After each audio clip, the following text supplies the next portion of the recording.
বন্ধুগণ নমস্কার।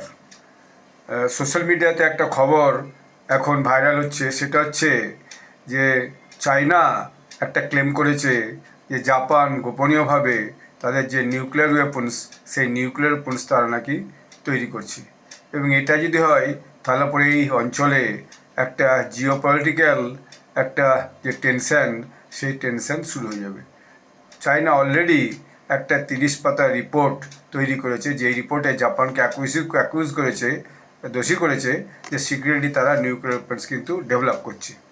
এবং কমসে কম তারা এমন একটা স্টেজে পৌঁছে গেছে, তারা যে কোনো সময় নিউক্লিয়ার অস্ত্র তৈরি করে ফেলতে পারে। এই অ্যালিগেশনটা এই অঞ্চলে একটা অবশ্যই রিজিওনাল টেনশন শুরু করবে।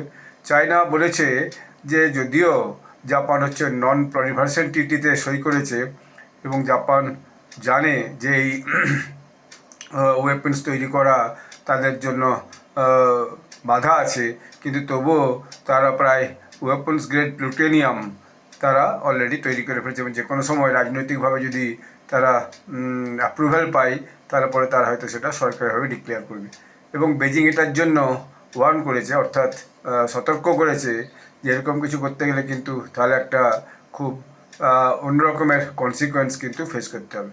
যদিও ইতিহাস থেকে জানা যায় যে যে বিশ্বযুদ্ধের সময় জাপান যেভাবে নিউক্লিয়ার আক্রমণ থেকে, অর্থাৎ নিউক্লিয়ার বোমে তার যে হিরোশিমা নাগাসাকিতে যে ক্ষতিটা হয়েছিল, সেই ক্ষতিটা কিন্তু তাদের পূরণ করতে অনেক সময় লেগেছে।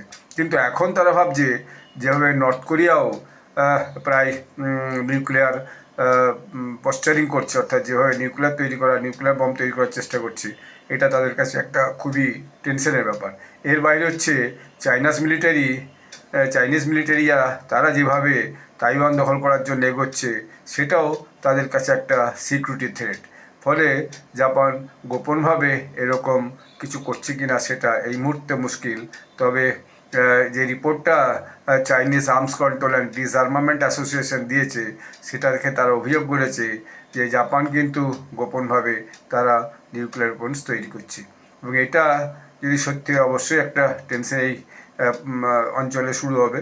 তবে সেটা সত্যি কি না সেটা আগামী দিনে আরও অন্যান্য খবর প্রকাশ হলে পাওয়া যাবে, অথবা জাপান সরকার যদি সরকারিভাবে স্বীকৃতি দেয় যে বলে যে আমরা নিউক্লিয়ার ওয়েপন্স তৈরি করেছি, সেটাও হতে পারে।